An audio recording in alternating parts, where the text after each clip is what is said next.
Hey guys, it is 5 a.m. 5 a.m. Something like that. We're here in Indy. We're leaving for the Dice Tower retreats. On our way. It's way too early to be up. No, it's not.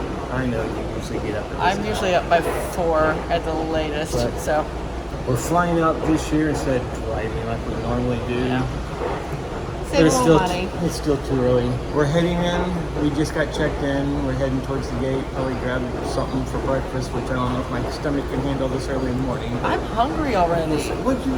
It's You're past usually my taking lunch breakfast by time. now at work. Not quite. Not till 9. When we get to Dallas, I will want lunch. Yep. Okay. So, I want breakfast then. it's going to be an interesting trip.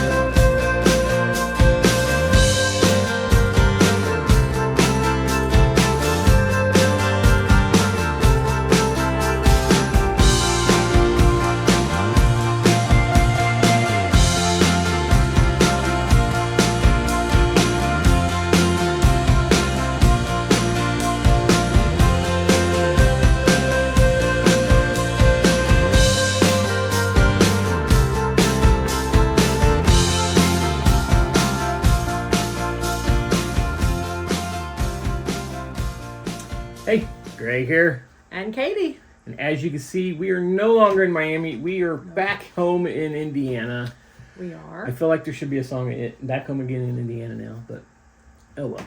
Anyway, so today we're going to start talking about what our thoughts on the retreat, what the retreat is, and games we're playing. We played at the retreat. Yes. If you've listened to us for any length of time, you probably know this is our third year going. The retreat is a very small, what they like to call an intimate gathering of people. It's 250 people. Yep. The whole focus of the week was, or is, completely gaming. Yep.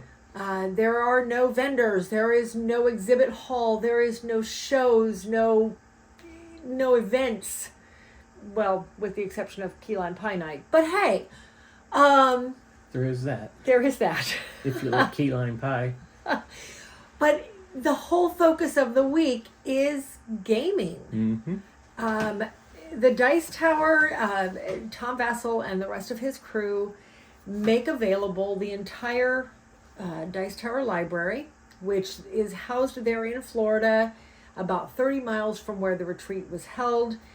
The library contains, I want to say they said about 2,500. 25, something like that. I know 23, there's over 2,000. 2,500. He said over 2,000 Yeah, games. So it's a ridiculous amount of games. there was 28 shelves. 28 shelves. 5 shelves Shelving tall. units. 28 shelving units.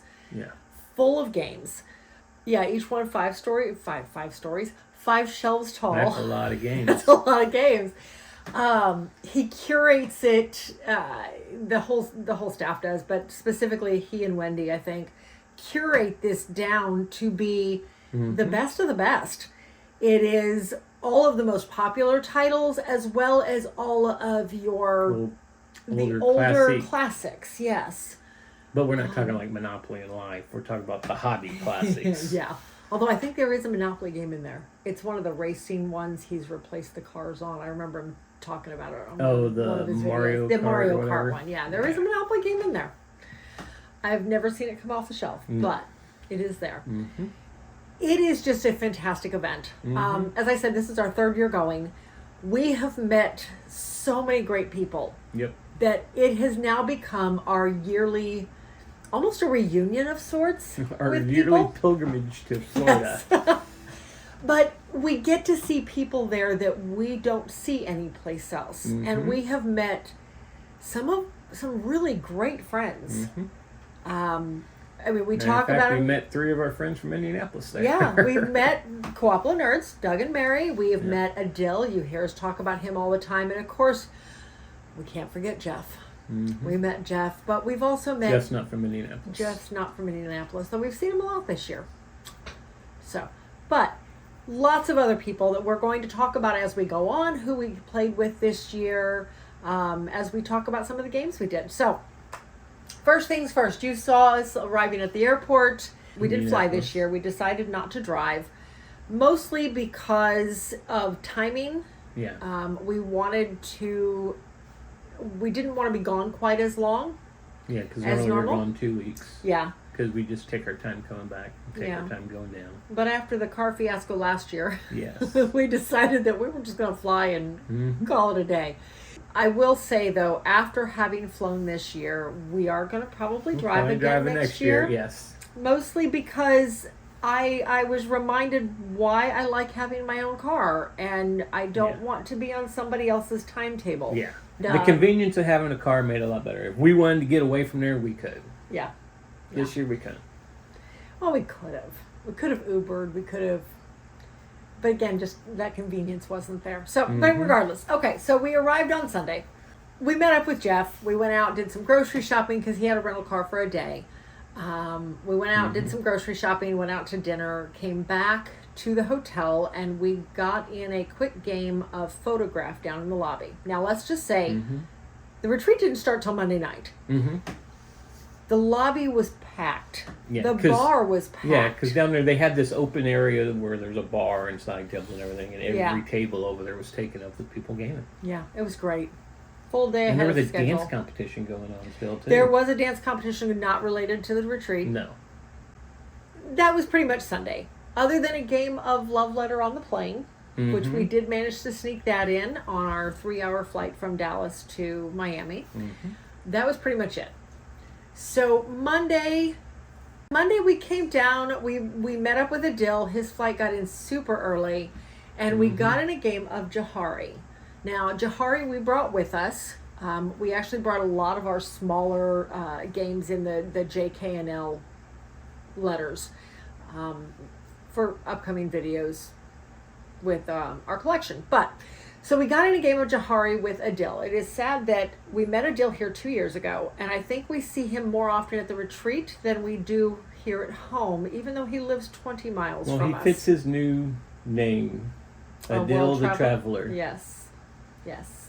Because he's always on the road doing something. He is. Well, not really on the road. He's flying all over the world. He goes to a lot of conferences, yes. So Jahari is just a really neat...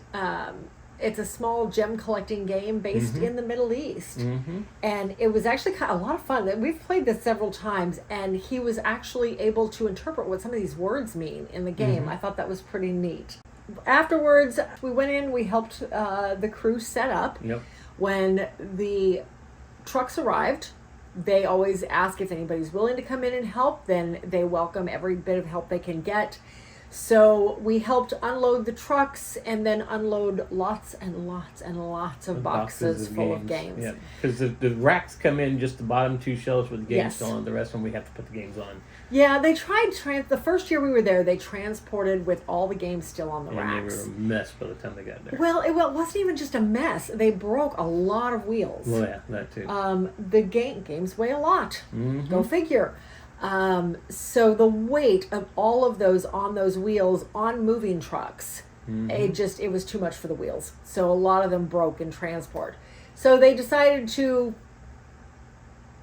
tear down some of the shelves, put them in boxes, everything labeled by shelf number, and then pallets worth of boxes coming in, and there was probably 24 of us in there helping unload these boxes. And it worked very quickly. I think I managed to help, on a unit and a half, and we were done. Yeah. That was all I got on. Yeah, I got about 2 of them. Yeah. So, but yeah, it was interesting. It was a lot of fun. Yep.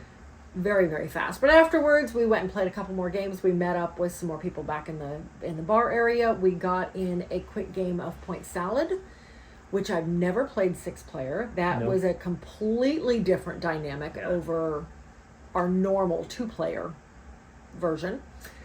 And then we got in a game of Ohanami. Ohanami. I think that's how it's pronounced. Ohanami, yeah. Very interesting. It reminded me a little bit of Lost Cities. Well, a little bit of Lost Cities where your cards had to be in order, but more like the game. Yeah. It actually reminded me a lot of the game where you're starting at a high number, you have to go down, or vice versa. You're starting at a low number, have to go up, and everything has to be in numeric order. But you only have 3 columns in which you can play your cards into, whereas the game is cooperative and you're playing into the center columns. Everybody this way in this game has their own tableau, so it was very interesting. I really liked it. Yep. So So, the official start of the retreat. yeah. The retreat started at 7 p.m. Monday evening. So everybody could get their Yep. dinner in before we hit it. Got Yep. in there and Yep. stood in line to get our badges. But It wasn't too bad. With only 250 people at the retreat. after actually seeing the went giant really lines fast. at Gen Con, that line was very small. Oh, yeah. Very small, very quick. I think we were in the door in less than 5 minutes. Oh, yeah. Very first game of the night, we met up with Jeff Mm-hmm. and played a game of Cosmoctopus. A game that I've been wanting to play ever since I heard about it. Hey guys, first official game at the retreat, first official night of the retreat. We are here with Jeff from Tabletop Toolbox. He's not here right now. He ran to go get a quick bottle of water, so Greg is up to mischief. We'll see if he notices it.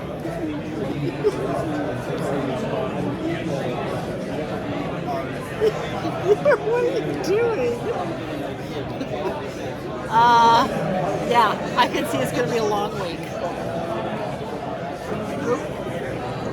I had to straighten it up. Oh, okay. It's a cool tableau builder. It's a tableau builder, engine builder. You're moving the octopus around the center area to gather resources, and you're using those resources to buy cards and to play the cards For points. for points. And you picked up on this game super fast. And smoked you all. Jeff and I did not. So Yep. yeah, you won quite handedly at that one. Then we had our Uwe Rosenberg time. Yes. We played 2 straight games of his. We did. Played Sagani with We met up with Adele. Again, I think that was one of a couple games we played with him. Second game, we were playing, what is this? Sagani. Uwe Rosenberg. One of my favorite designers, so we'll see. But we're here with Adele. I Hey, think guys. you have all seen Adele. Adele the Traveler. Yeah. Where in the world am I? Where in the world is San Diego? Miami. Okay. Well, let's see how this one goes. You said it kind of reminds you of Nova Luna Yeah, Nova Luna and Habitat. Habitat, that's it. It so has kind of the that- same functions going on. Right. It has that same mechanism where your center tile wants other colors to be near it. Mm-hmm. But in this case, rather than having to be connected, it just had to be somewhere in a line on that side of the tile. Yeah. So if it wanted green next to it, it could be 4 tiles over, but as long as it was there, it qualified. The problem is that you had your discs that marked how many connections you had to make, and until you finished all of the connections for a specific tile, you didn't get your discs back. No. So you ended up with And each negative tile you laid discs. down had more, like, More okay, and this more one's wanting this connections. one, and that one's wanting this one. Yeah, so it just kinda was, snowballed. It was fun. Yeah. Oh, I really liked it. I liked it more enough so that we than- actually have picked it up. We so. did. We did actually pick this one up. The other game was Rye-Holt. This is one that we wanted to get into I tried to get into at Gen Con when it first came out, okay. and it sold out really quick. And Yeah. I wasn't able to get any tickets for it, so. This was this felt more like an Uwe game. The last one This did was not. planting, but you're planting in a greenhouse, not out Planting in in the a field. greenhouse, And and you you're weren't dwarves. no. Or- You were technically still feeding your people. The idea was you were putting food on a picnic table, and to move up the track. yeah, the for- picnic tables were the track, and you had to pay so many carrots or so much broccoli or I don't. And this I won't this think it was played broccoli, but so whatever. many rounds. There was a Yes, certain amount of rounds. I think it played a and certain number of rounds. There was no points. It was Nope. just whoever was the farthest along in the picnic tables was the winner. So Yeah. it's a clear. You don't have to count points. Get your resources. And you're moving get along. it on the table. you're moving along that Done. track the whole game, and whoever's the farthest at the end of the game is the winner. Yeah, I won this one. So I didn't win many. So moving to Tuesday, Tuesday, you got a game in that you've really been looking to play. I did. Tuesday, I finally got in a game of Tidal Blades. Now, I have wanted to play Tidal Blades for a long time. I will tell you this, and I probably shouldn't say this, but I'm going to anyway. The whole reason I wanted to play this game is because the box is pretty. Shinies. Yes. Yes. I love the artwork. Yeah, this on has it. never truly interested me. Oh, 'Cause I've always Every wanted to time I try hear the it. name Title Blades, the first thing that comes into my mind is it's a game of like Beyblades from like the mid to late 60s, 90s. Our kids were With very those little much into fighting it. machines and Yep. everything in an arena. It's almost like battling tops almost. Yeah. And that's what I thought it was until we played it. Yeah. No, it's not what it is. This was actually, I really enjoyed this one. This was This was more of a worker placement Yeah. action selection. Resource There are a management, number kind of a number of different islands, and each round you have to switch islands, and you go to a specific place on that island to do the action, to gain the resources, to compete.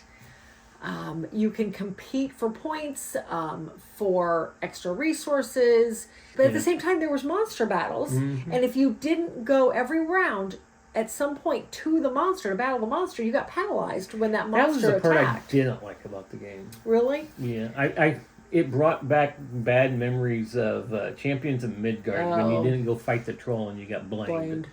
I don't know if the components come painted I don't know. because the base copy we game. played out of the retreat library It's was painted. hard. So. Yeah, it's hard to say whether that's the one bad side about playing the games at the retreat Because is that when you go to buy them, everything's painted and you get them and they're not painted. It's like, oh. they're not just painted; they're blinged out. Most, especially most some of of the the games are newer all- popular games, are blinged out Yeah. for every inch they're worth. But great game. Really enjoyed that one. So then we got another one. I was looking forward to playing. Yeah, I wanted to try this one. I This really was did. Revive. We got in a game of Revive with Matt. I Now, was gonna say, was this the first one we played yep, with Matt? this is the first one we played. Well, unless you count Ohanami. Oh, okay. But we sat down with Matt and got in a game of Revive. This one was kind of an exploration. I'm not sure how to explain it. You have kind of this weird tech track. Your board is kind of almost a tech track with 3 separate paths That you're trying following. to get to open up extra power. Yes, and as you stuff, move around, you open up different powers. Meanwhile, you're exploring on the main board and opening up different things there. I need another play of this one, but Yeah, you didn't catch on to that one as fast. I didn't. But she still won. I don't know how, and I even demanded a recount because I did not believe that I had It was won. close to the entire game, I and I saw it. didn't she see didn't. that. Okay, the next one. This is another one we took with us. Yeah, this was Legendary Forest yes. that we've had for over a year We've and a had this half, one for a while. and never played it. We picked Legendary Forest up on our way to California, I don't know, a year and a half ago, in Reno. And this is one of the, again, small box game we just took with us. Sat down with, again, Jeff Knapp and another friend we met 2 years ago, JB. This was the one game, it was actually kind of funny. I found it ironic. I don't know if that's the right word, but of all the games we played, and we played a total of 40 games over the week we were gone, between the retreat and the lobby, 40 games. This was the only game that we had more people than ever stop by and go, ooh, what is that? I don't know if it was in the library No, though. So. it wasn't. I looked. It is not. So just a really intriguing tile laying game. It has that Carcassonne feel where you're having to match up all of your terrain types, but yet the scoring is based on placing trees down on your terrains. And then the trees score based on whether or not your terrains are closed off or not. Yeah. It's just different scoring. Very, very intriguing game. I really liked this one. Yeah, I even though was Jeff didn't like surprised. how the tiles came out, he still seemed to like it. Yeah. Yeah, it had that Karuba feel where Yes. one person just had a stack of tiles and everybody else's everybody had the exact same Yeah, tiles. everybody had their tiles spread out, but the guy who picked the tile or drew the tile that's going to be laid had Yeah. to get rid of 4 of them. Yes. So you don't know there's- what 4 was gone. You didn't see Yeah. it. So he's laying out tiles, and so you're laying out the same and building Yeah. your. And everybody's forest came out completely different. It was, I really liked this one. Okay. So got our first play of Empires of the North. Yes. And it's funny because I just finished editing and put up our, episode 38. And we recorded that prior to leaving for the retreat. Yep. And we talked about, when we were talking about Imperial Settlers, we commented on the fact that we really wanted to try to get into play of Empires of the North. Well, lo and behold, We got into play. Jeff pulled it off the shelf and taught us how to play.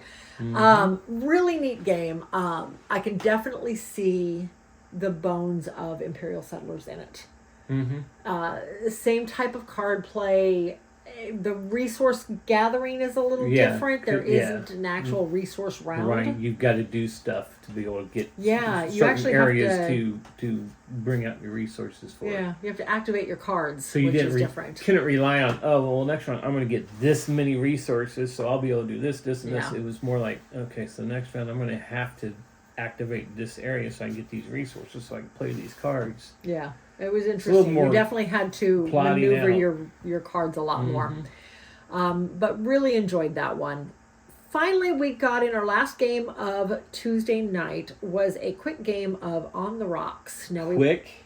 Okay, quick was not the right word. It's a 90-minute game that took us about 3 hours to play. It took us a little while to play this one. This was another one Jeff pulled off the shelf. Another gentleman, Clint, sat down and joined us. I thought it was pretty interesting. It reminded me a lot of Potion Explosion. Because of the marbles. Yes, you instead of making potions with marbles, you're mixing drinks. You're making drinks with Big marbles. Difference. Yes, but the same concept. However, this one has more of a Mancala style. You've got five little bowls, mixing bowls out in the middle of the thing. Each round you're taking so many marbles out based on a die roll, and then you're just plopping those marbles into the bowls and taking the bowl that best suits the drinks you have. Problem is there's bad marbles in there too. There's spill marbles that require you to pull a card and have to resolve that card. And it could be as bad as take all of your blue marbles off your board or spill this drink if you have it, which means you just lose everything that's on that drink. Then there is tip cards, but some of the tip cards that you get every time you close out a drink were complaint cards you can play on other people. I never used even one. I saved them because they were victory points at the end of the game. I think you used one on Jeff because Jeff used one on you, and then that just opened the floodgates, and Clint used a whole bunch of them on all of us. Clint got to the end, knew he wasn't going to win, and just started unloading on everybody. He did. That's all right. I still won. Yeah, it lasted a little long. It lasted longer than it should have. I completely agree there. But I think there was a little bit of AP in there. Yeah, a lot of AP.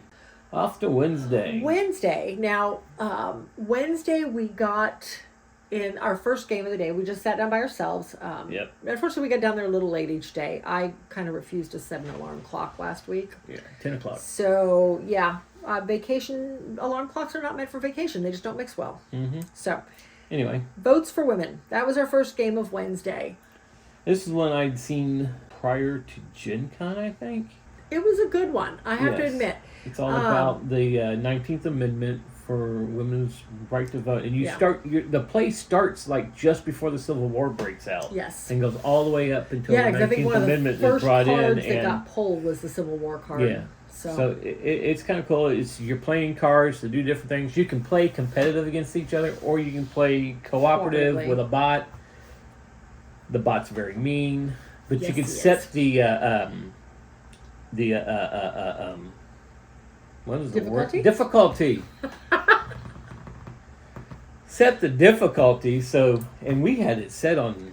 Was it on easy? I want to say we were, if not the lowest, we didn't the have second it too to high, lowest. but he was extremely mean. But he was part of the game is you have to get votes in Congress to pass the 19th Amendment. You have to have 6 votes all at one time at the end of the round in order for the amendment to pass. Yes. Great. Except that every time we would get a vote, one of his cards would take a vote away. Yep. Or we'd get 2 votes and he'd take 3 away. Yep. It was getting a little defeating, but we finally managed to get enough. We realized what we started needing to do. Yeah, about the second or third year whatever it was, era. They were marked in eras. Yeah. You had to get the votes out there. Yeah. And we realized, okay, we got to start doing this. And we had to really start campaigning because you're putting cubes out on the board and everything. And then once the amendment comes up, if the state has 4 cubes, it gets either an X or a check mark depending on whose it was. So. And then you continue on until the end of the game, and then there's a kind of a roll off for each state that hasn't been decided yet. In the co-op, you wanted it to pass, so you wanted 36 check marks. I want to say it was 36 versus 13. Before the bot got 13, we have managed to pull it off, but.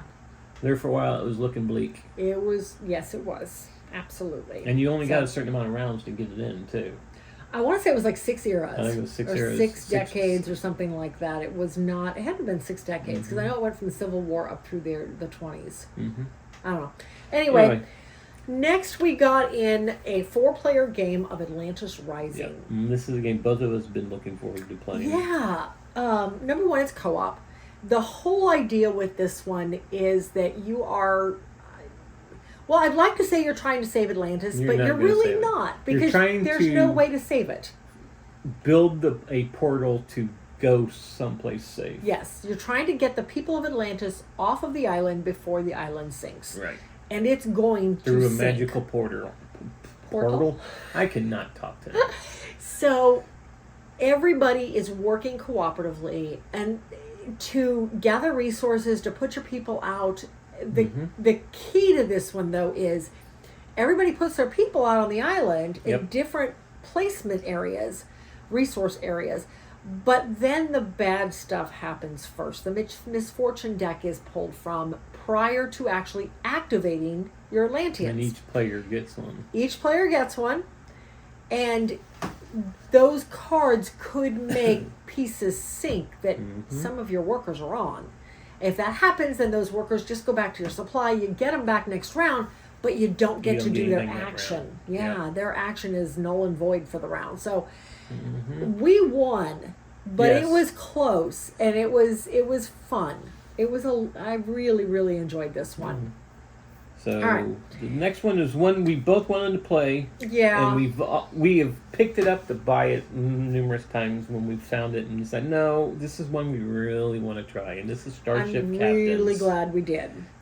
This is one that, and a lot of people have said this, I feel like something was missing. It's like it's 3/4 of a game. Yeah. The last quarter of the game is missing. I like the mechanisms. I love the whole sliding your guys into the area where you can use them. That was a very satisfying thing.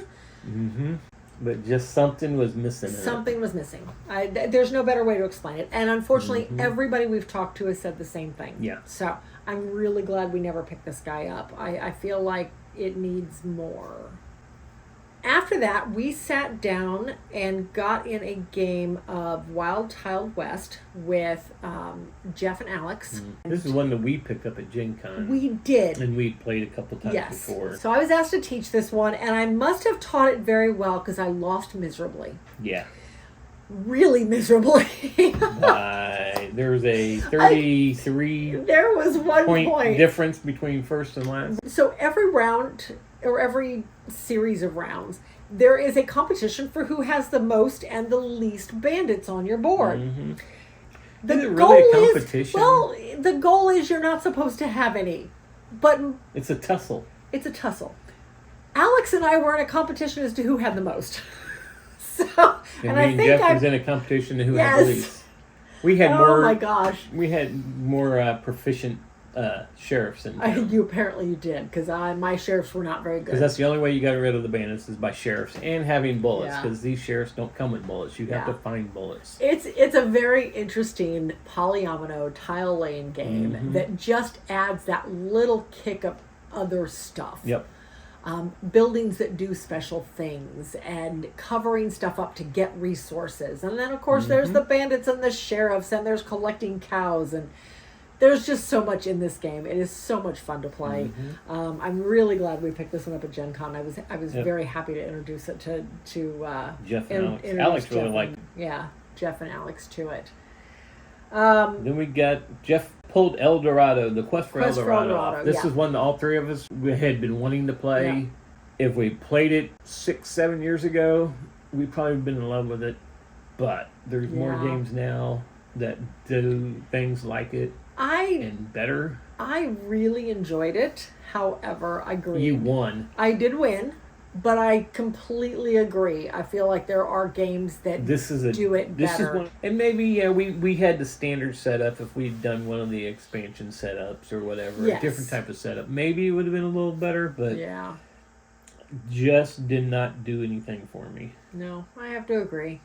Thursday, we had promised Matt at Gen Con we would sit down and teach him Flotilla because we talked him into buying it at the yard sale. Well, at technically, West. we promised him back at Dice Tower West, where where like you said, we talked him into buying it. That when he came out for Gen Con, we teach him there. We didn't. But we didn't. Yeah. We met at 10 o'clock on Thursday morning. Yep. And with him and Weston. Which we also met out at Dice Tower West. Yeah, we met him at Dice Tower West too. So that was fun, hooking back up with him again. Mm-hmm. But we taught, so I was asked to teach that one as well. So, and I thought it was a pretty good teach. The game actually went very smoothly. Have we said what game it was? Flotilla. Okay. Yeah, we did. I think we did. I just want to make sure they knew we were talking about Flotilla.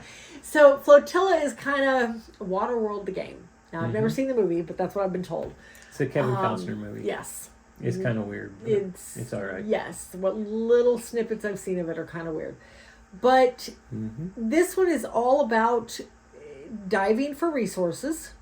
And then at some point during the game, and everybody makes this decision independently, you have the option of flipping over to what they call the sky side.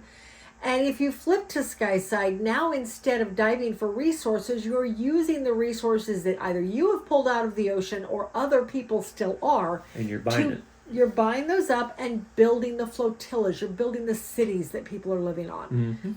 So it's a very interesting switch. It's got the whole market ups and downs. Yeah, it does have the almost market like a stock crack. market kind of thing, because the people who are diving for the resources are bringing it in and selling it. Yep, and thus which is going to lower the price on it, and then the people on top are buying it, which is going to raise the cost better for the people who are going to bring it in.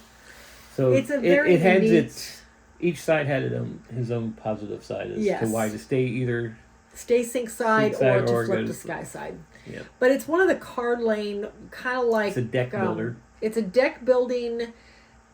You're using your cards for actions, and then at some point you use one of your cards, which is your captain, to pick everybody up. But very, very interesting game. We don't play it very often, but we really enjoy it when we do, because it is a really long game, though. Yep. Next, Imperial Miners. Yes. We got in a game of Imperial Miners with Jeff and a gentleman named Eric.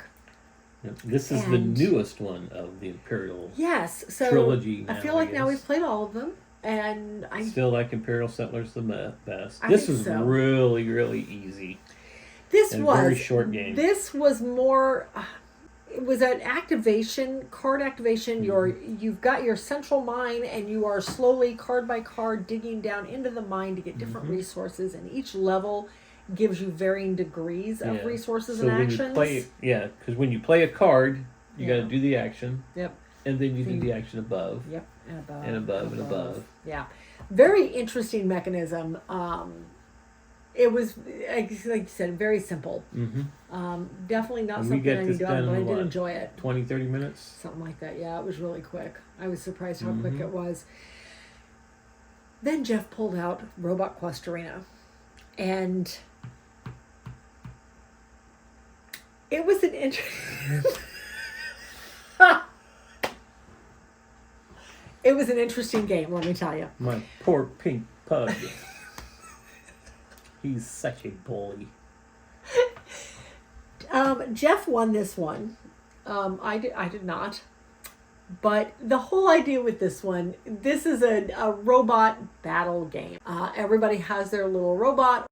Your life is just a couple of cubes. If you do damage to somebody, they give you one of their life cubes. After you lose all your cubes, you grab one new blue one, you refill all your red ones, and you start your character back at the starting point. Every cube you collected, though, from the other players was points. Yes, those I had were very points. few cubes. You still beat me. Did I? Yes, I came in way last because I wasn't hitting You were people 7 because points I behind. never do. Yeah. Anyway, it was fun. We laughed pretty good at the whole thing. Jeff's a bully. Jeff was a bully, yes.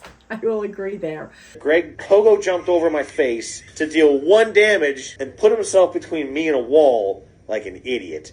And I spun around and just clobbered his face into that wall, doing what? You had full health at the start of my turn. Mm-hmm. You were dead at the end of my turn. Yeah, you're like, going, what do you mean you're dead? I only hit you like 3 times. You're dead already. I only I'm already played 3 dead. cards. And Katy was sitting there just laughing, and I turned and put a missile into her face, and then she wasn't laughing anymore. And I won the game. But it was a great game. It was fun to just sit and laugh at a game that doesn't take itself seriously by any stretch. It's a take that game. It totally is. But it's one of those. It's better with the certain people that you're playing with. The whole gameplay is going to depend on who you're playing with. Yes, this is one of those games where you're right, it's all dependent on the people you play with. Mm-hmm. So, we went from that into a game of Four Gardens. This is a tableau builder, resource management. We seem to play a lot of those. However, the gimmick on this one was this tower, 4-layer tower in the middle of the table that you could spin based on your card play to gather your resources. And this kind of reminded me of the mechanism in Takenoko, where you're building those sceneries, where you go to certain pillars, pick up the card and get sceneries, but this one you had to have the resources to build them. Tokaido. What did I say? Takenoko? Oh, That's the panda. Yeah. So, I mean, it was interesting. Yes, you were using the resources to build out sceneries, and if you completed a landscape, you got bonuses. Mm-hmm. The first player to build all of them triggered the end. I thought it was funny. We all scored exactly 32 points in this one. I still won because I had triggered the end with the most landscapes, or the most scenery cards. But at the end, it just kind of fell flat for all of us. Yeah. We followed that up with a game of Planted. It's like we were staying in the same genre there for a second. So we got in a game of Planted. It's a Phil Walker Harding, something we had wanted to try and just had never done it. This is all about planting houseplants, gathering and growing and planting your houseplants. And I loved the components. The components for a Target edition of this game was gorgeous. Yeah. Gameplay was okay. I thought it was very fiddly. Yeah, with all taking With the the resources and constantly putting moving them the down and moving the resources, resources back. It's like going, wow. Yeah, it was very, very fiddly. All you had to do is lay the cards down. You knew what you had. So. Yeah. So, but anyway, it was good. So we finished off the night with a game of Life of the Amazonia. Now, as you all know, I just got this one in on Kickstarter. I really like this one, and this is one Jeff wanted to learn. So we sat down and taught Jeff how to play Life of the Amazonia. And again, I must have taught very well because he beat us quite handedly. Yeah, he seemed to get the knack of this pretty early in the game. He really got it. Started running away with it. Yes, this is a bag builder where you are building out with hexagon tiles, basically your Amazon forest with 3 different types of landscape, and you're getting resources to put your animals into the landscape. I really like this one because it is so versatile. I think Jeff described it on our podcast as Altiplano had a love child with Cascadia. Okay. I mean, yeah, I can see that. It is a great game. There's a lot to do with it. Each of the animals, there's 8 different kinds of animals, and you use all 8 in every game, but there's 4 different scoring cards for each one of them. So you've got some versatility. You can really mix it up, and I like that. That being said, every time we've played it now, we've either been teaching somebody or learning ourselves, so we still have yet to use any of the alternate scoring sides, but it'll come. Yep. So, but that ended our Thursday night. Friday morning, again, no alarm, because alarms are bad for vacations. So, Orichalcum. We started our day out with a 2-player game of Orichalcum. This is one I was really looking forward to playing. Yes. Yeah, I felt this was a good one. This one is a territory building. They say it's a 4X game that's not really a 4X game. I don't see that. Yeah, it's not there, but they describe it as a 4X game. Really? Okay. Well, This one, everybody has their own separate player board where you are trying to build out your landscapes.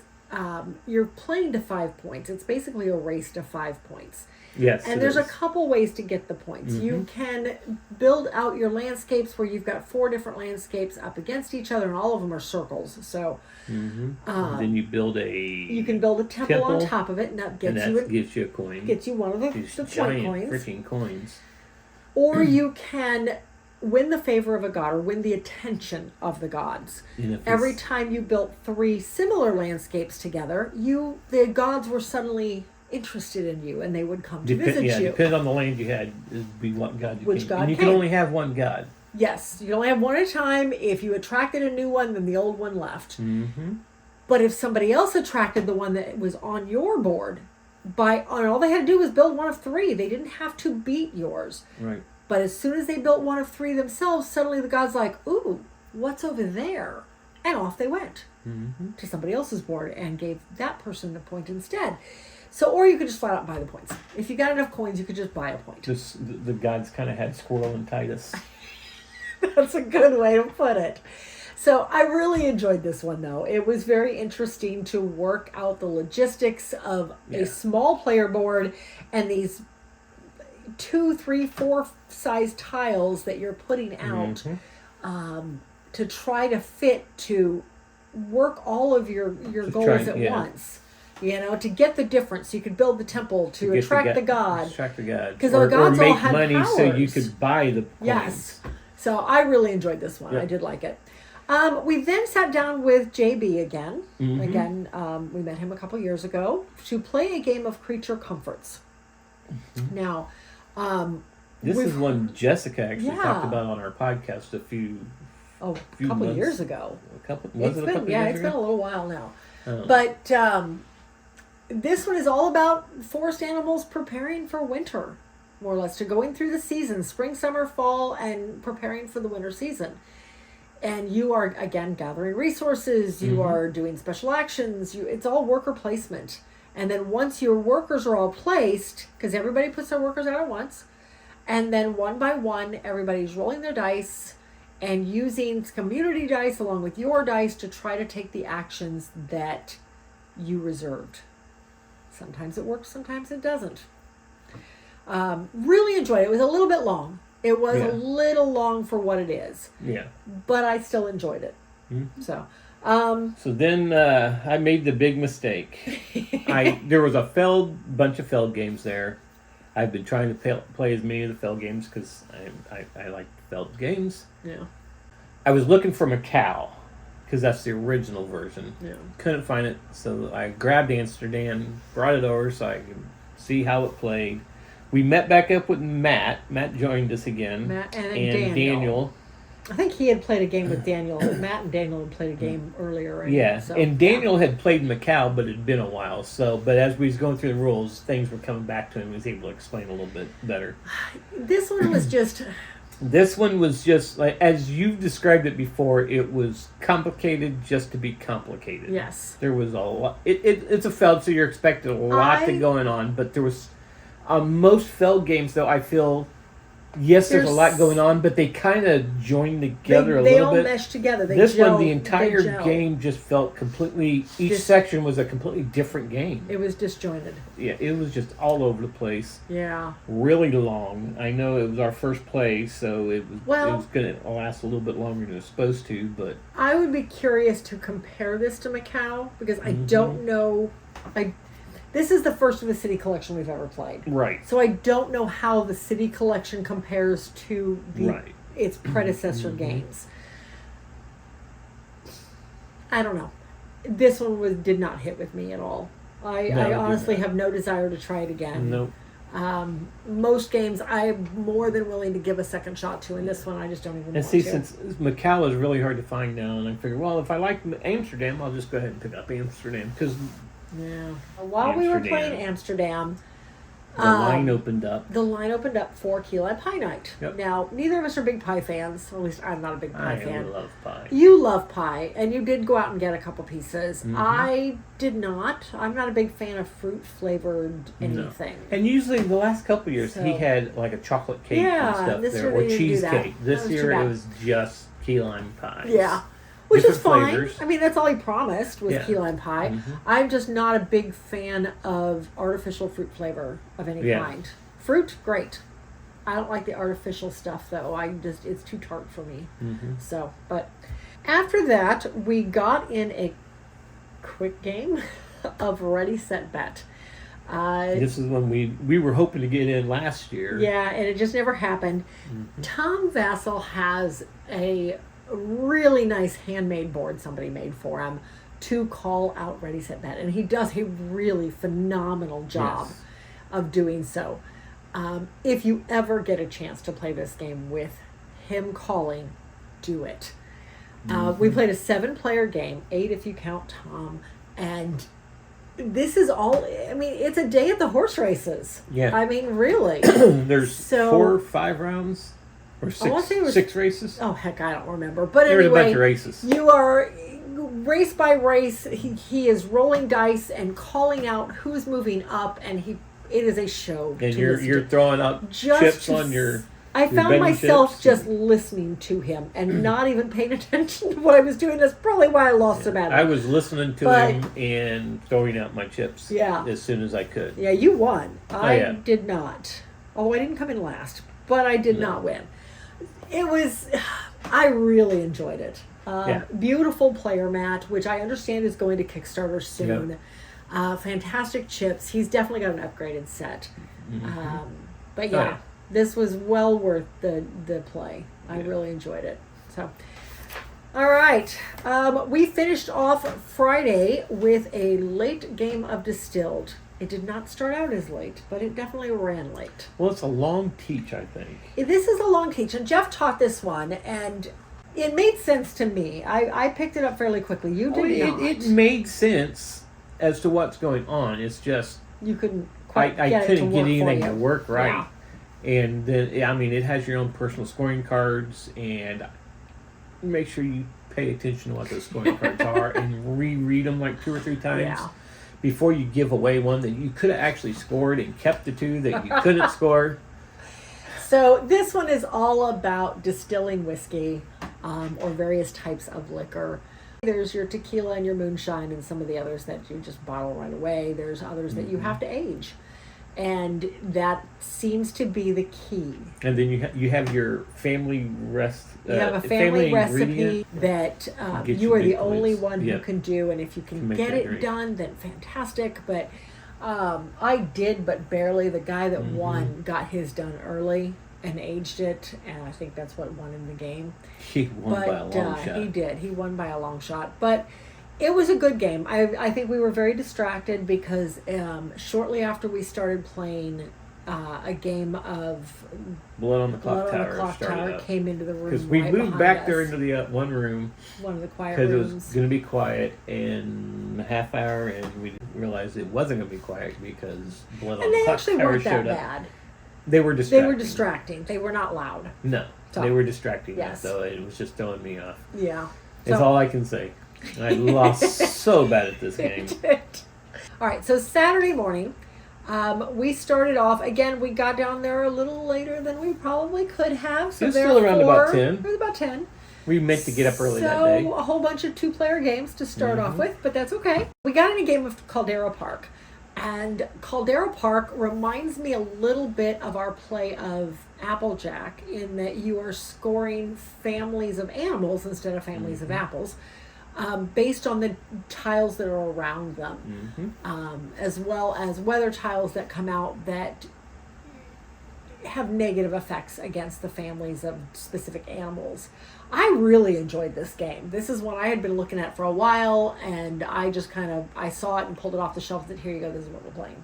And you graciously sat down and beat me. Oh, yeah, she chose a game. And then you beat me at it. Well, there is that. But you chose a game. I did. Because Hey, it's I- always, what do you want to play? I don't care, just grab Somebody something. asked me early on if what I planned, I think I saw a Facebook post or something about, hey, what kind of games did you want to get played? And my answer was, anything that's put in front of me. I'm not making decisions for the entire week.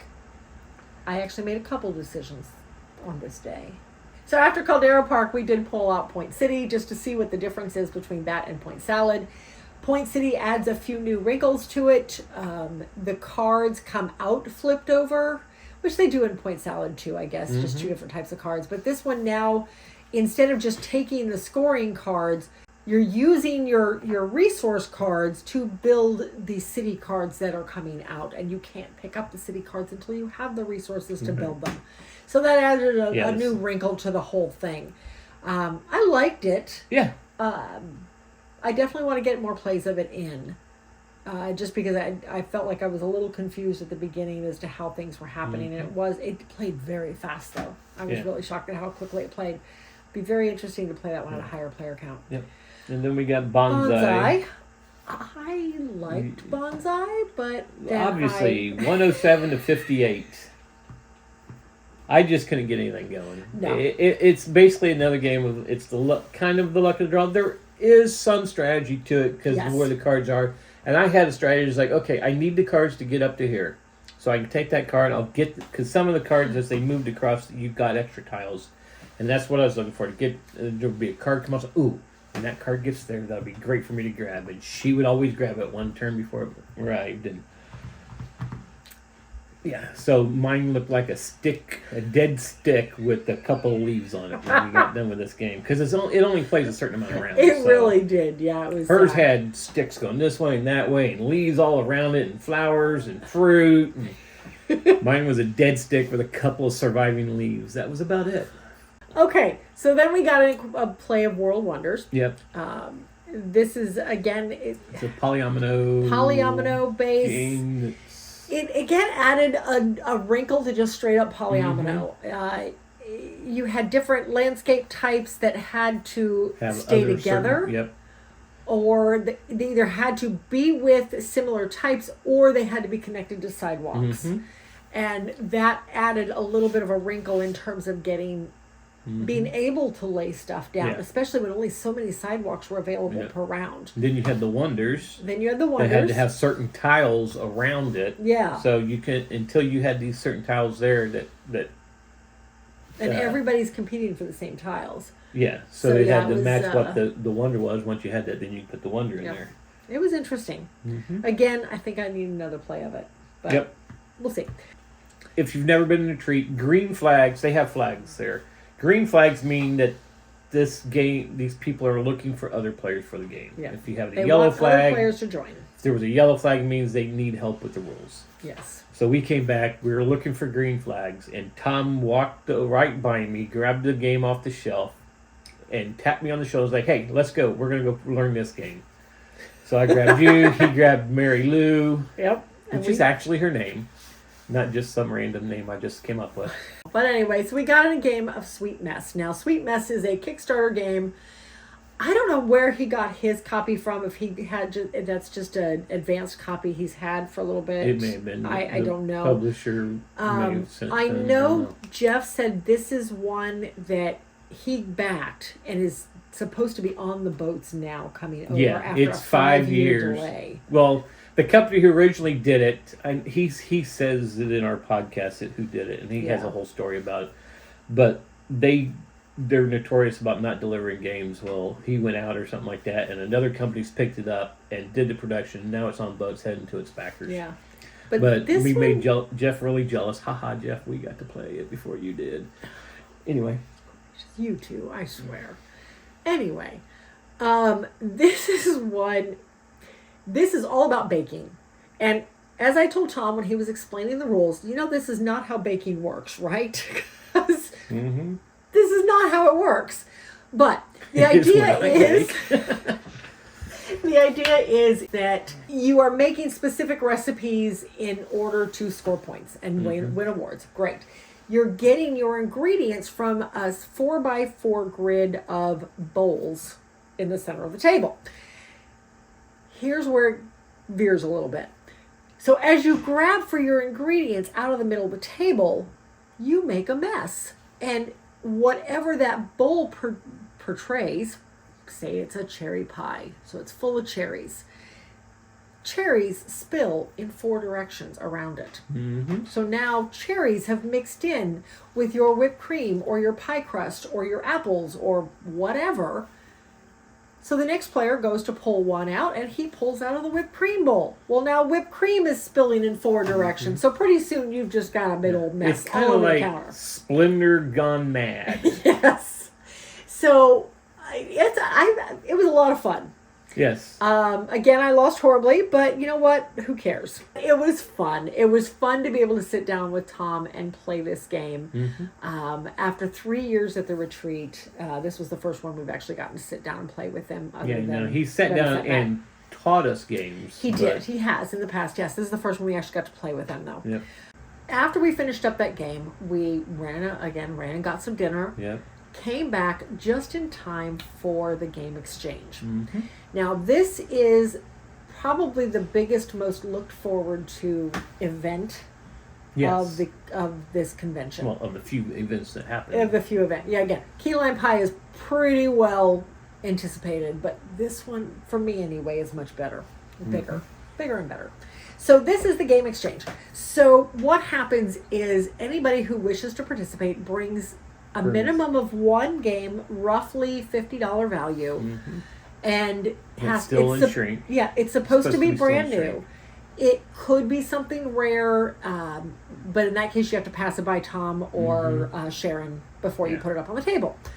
So everybody brings a game. Come Saturday evening, they collect everybody's badges and then shuffle them all up. And one by one, people are called up. I was probably called up in the first 30 or so, and we'd been looking through this, and you guys know we have a huge collection. There wasn't a lot up there I wanted. Number one, I knew we were tight on space because we had to carry all this stuff home again.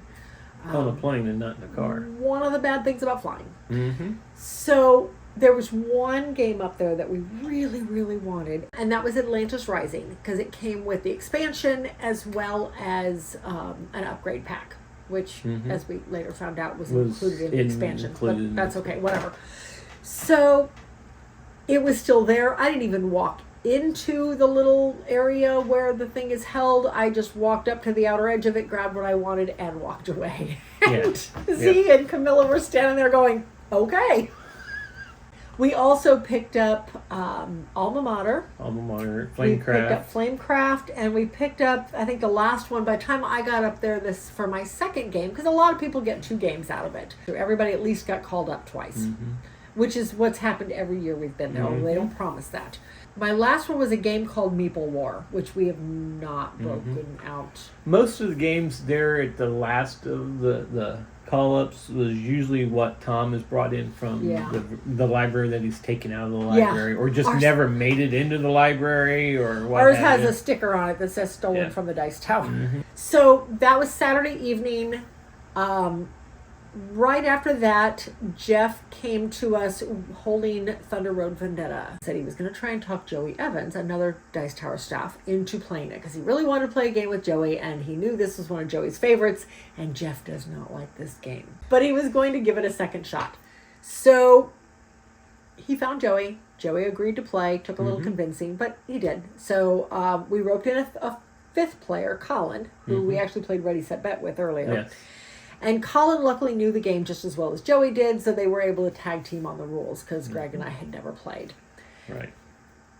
This is yet another one of those games that you have to play with the right people in the right circumstances. Because it is take that times 1,000. Yes. It is nothing This but is take that. Moving your vehicles, and everybody has 3 vehicles unless you're Jeff, because then you have 5 motorcycles. Moving your vehicles down the racetrack and the road course, trying to avoid other vehicles as well as various obstacles, including desert glass and oil spills and mountains. Because mountains are bad. Yes, I found that out very quickly. We all did. Yeah. I died and on I found out too that Joey Evans is ruthless in this game. Yeah. Hey, I took out one of Joey's cars. I took Joey out. Well, we'd never played. No, I we kind of never understood played. what they were talking about, how to play the game and everything. Yeah. So I was first. I brought my car in, like, okay, da da da da da. I move here. Okay, I'm right there. Joey went right behind me and looked at me and says, "I'm going to introduce you to the game." And he came up and just slammed into me and just sent me sideways. Yeah, it was Right into the mountain. No, it wasn't that part. Oh, that wasn't the That one was when sent you I to the jumped mountain? on top of him. Oh, when that's my right, car then the roll rammed went into his, bad. and the roll went bad. Because when you crash into a car, you got two dice you roll. One dice tells which car, whether it's the car on top or the car on bottom, that's going to move, and the other dice is going to tell you what direction the car is going to move. And it could just send you right into a mountain cliff. It could send you off the board. It can send you into a hazard. You never know. And Yep. Jeff found out how a motorcycle can be a pinball. Yes. Because he bounced around on one a He lot. did. He did. I came in second in this one, so I was happy. I was the first car Out. first person who had a car out. Jeff Yes. was the first person completely out of the game. So it is a player elimination game. It is, unfortunately, and I don't typically like those. But this, again, you play in the right circumstances with the right people, and it was good for a lot of laughs. Yes. I don't feel like I need to play it again. It is definitely not my style of game, And this but is- it was a lot of fun. This is one that we knew wasn't going to be a type of game we would have in our collection, No. but it intrigued me enough. I'd seen enough posts about it, enough pictures. Yeah. I was like, I wouldn't mind playing this, just like I said, I played it. Yeah. Well, I've played it. Well, I played it again. If somebody brings it out, I might sit down and play it. Depending on the It depends circumstances. on the people that's going to be in the game. Yeah. It really does. So that ended our Saturday. That was Saturday night. No, Sunday. Sunday he made me set the alarm. Well, the retreat was going to end soon, so we didn't have all night to play. We only had till 4. 4. I swore I was not setting an alarm unless there was an airplane involved. But okay, whatever. There was. Because we That does played not count. Sky Team. That does not. This is a Keep 2-player Jeff down. game where one person's the pilot, the other person's the co-pilot, and you're rolling dice and putting it on the board to do things, but you can't talk. So it was perfect at 8 o'clock in the morning. We didn't have to talk to each other, and we're rolling dice and just giving each other a scowl like, why are you placing that dice there? Don't you know what my- you just did? Okay. Well, We lost. I guess 8 o'clock was way too early for a pilot to be up in the air because we kind of missed the runway by The 2 pilot miles. was fine, Mr. Co-pilot. We lost by a lot. I had the flaps down. I had all my stuff done. You couldn't slow us down. It wasn't my job to slow us down. It was my job to try and clear out the airplanes in front and get the flaps down and keep the plane level. And, But anyway, we landed 2 miles too soon. Something So like the that, poor subdivision, I guess, when we landed in a court. yeah. Anyway, so we went from that to Siege of Rundar. This is the one Jeff came down with the Yeah. big surprise on his face to see that we were already down there. Yeah. He pulled this one off. He was hoping to get Mike to play with us, but Mike was in the middle of something else, so he Yeah. didn't. But Mike came over and taught us the game because he was one of Mike's Mike favorites. Delicio. Yes, Delicio, thank you. This is a cooperative Deck building game. deck building, tower siege Yes. type of game. Because you're trying to get all the gold. You're, Or no, you're trying to keep the ogres from taking the yeah, gold, or the and you're orcs, or trying whatever to it was. Get out You're trying to escape the castle. with all the gold. Okay, as yes. much gold as you As can. much gold as is left, yes. Yeah, and keep the orcs So- and ogres and all that from taking it.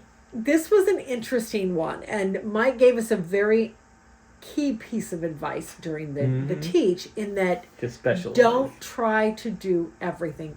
Everybody has to specialize in something. Mm-hmm.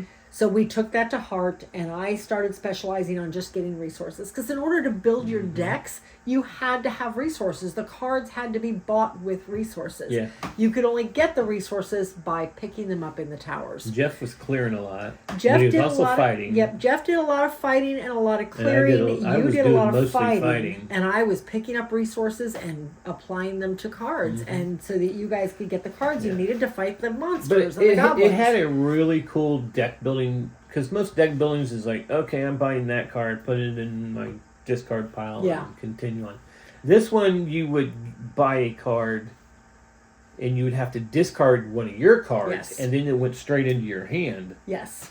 for you to use. Yeah, that you could round. only discard a card you had not yet used. And the decks were only 10 cards. 12. 12 because cards? there were Oh, that's 12 right, 12 cards. cards. And you had to discard 2 Every- cards at the beginning of Every 2 hands. every time you shuffled, basically. Yeah. Every time you had to shuffle, you would shuffle 2 of them out, put them aside, But and you didn't know what they were Yeah, and you had 2 orcs in your in your hand. So sometimes if an orc came out onto the board. Yeah. So You'd flip a card to see exactly what happened. Mm-hmm. Very interesting game. I really like what this one did. I really like what this one does. But like I said, very interesting. We did win. We were down to the level 5 cards, I think, which means we were getting low in the orc deck when we won, but we did win. Yep. So yay. We then got to, and I think this was actually our last game Yep. of the physical con. We got to sit down with Jeff and Roy Canaday with a new game that Roy is developing right now yeah, it's a called prototype. The Dice Tower, The Dice Game. Yes. I think that's what it's called. Yeah. So not sure exactly how much we can Yeah, actually I talk don't know about how the much game. I can share. It's a dice placement. Yeah, it's a kinda dice game. placement where the dice are your workers. Don't go in too much. No, I'm not. That's You actually don't where I wanna was give going it to away. stop. It was a very interesting game. Yes. I lost. It seems to be a theme, but I lost. Jeff wanted to play because you're playing characters of the Dice Tower, Yeah. and Jeff being a contributor to the Contributors Dice and- Tower, one of the cards is him, Yeah. and I actually collected him, so Yeah. I got to use him twice. But it was a lot of fun, Anyway. and It was we were grateful that Roy allowed us to yes. to play it. Yeah, I'm Yes. looking forward to seeing what they do with this one, how far he takes it. So after that, we kind of wrapped up. We went up and recorded our podcast Yeah, with with Jeff, Jeff. something we had kind of prearranged since he was going to be there with Which us. was total chaos. Listen to it; it's out now. Yeah. Episode 49, if you're wanting the episode number.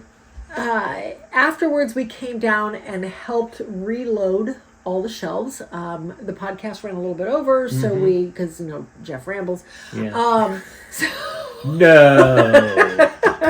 anyway, so we went down. We helped load all the shelves back onto the truck. Afterwards, We went back up though because I was editing. yeah, we went up and did some editing. She did some video editing. Yeah. I edited the podcast to get it out that next day. Yeah. After we got done editing, we went back down. Now they basically have the room until midnight on Yes. Sunday night. At this point, the staff is gone, the library is gone. There's probably, I think every year there's about maybe 24 people that stick around and just play games on the empty tables. A lot of people bring games with them. We pull out games that we got in the exchange, which is yep. what we did. We Matt played alma mater. really wanted to teach us alma mater, so we came down after editing and getting all that done to play a very late game. I think we wrapped up at 11:45. Yep. That was the official end of the retreat. Now, we Yep. did fly home on Monday. Yep. And Monday, we knew we had a long way over in Dallas. And this was the main reason that I had packed so many small box games. Because I knew we were going to have about 5 hours in Dallas to kill. Yeah, we thought that until the first text came through, telling us that the plane would be an hour later than we expected. And then an hour later, I got another text saying it was going to be even later. We ended up with a 7-hour layover. Yeah, we even had our son texting us because he had Yeah. our flight info, and he was checking The it constantly. It's website. like, hey, they Oh, by the way, they added updated another again. 15 more minutes, another half hour. Yeah. Oh my gosh. So we played a lot sitting in Love Field Yes. in Dallas. And Dallas Love Fields Airport was actually really nice. I was very impressed with this airport. There is a very, very large area. There's a ton of tables of food, basically a big food court area. That's the word I was trying to come Yeah. up with. A very large food court area with just lots and lots of tables. So we found one up against one of the outer walls and just sat there and played games Yep. for a while. All right, so overall, that was the end of our trip. Mm-hmm. This is by far one of our favorite convention. Keeping in mind we live at In 20 minutes Indianapolis. from Gen Con, but I still prefer this one. It is the one convention where we get the most games played, where we have met the most people, and it is after 3 years of going, it honestly feels like a family reunion every year. where we see people we don't get to see but once a year. Mm-hmm. The staff is so great and so gracious. We didn't get a chance to play with Chris or Wendy this year, and we normally do. Yeah. So hopefully next year. Yeah, fantastic event. I know next year it has been moved to the Caribe Royal in Orlando, up one week. So it's now the week before Labor Day instead of the week after. Yeah. So I'm looking forward to that already. Yep. So if this is something you've ever been on the fence about or that you have ever thought about, I don't know for sure when the tickets go on sale, but I imagine you can watch the Dice Towers Facebook group or any of the Dice Tower events, any of their board game breakfast or smorgasbord, that kind of thing. Oh yeah, they're constantly talking They about always what's coming talk up. about So, it, yeah. yeah. So they'll let you know when tickets go on sale. They usually let you know a few weeks in advance. It is definitely worth thinking about if you've ever thought about going. It is, like I said, it's It's a lot of fun. close gathering of friends and family. It is a blast. And I think this is definitely the one we're going to continue trying to go to every year. So, but that is that. That is the wrap up of the retreat. Yeah. So, until then, we'll see you at the next one.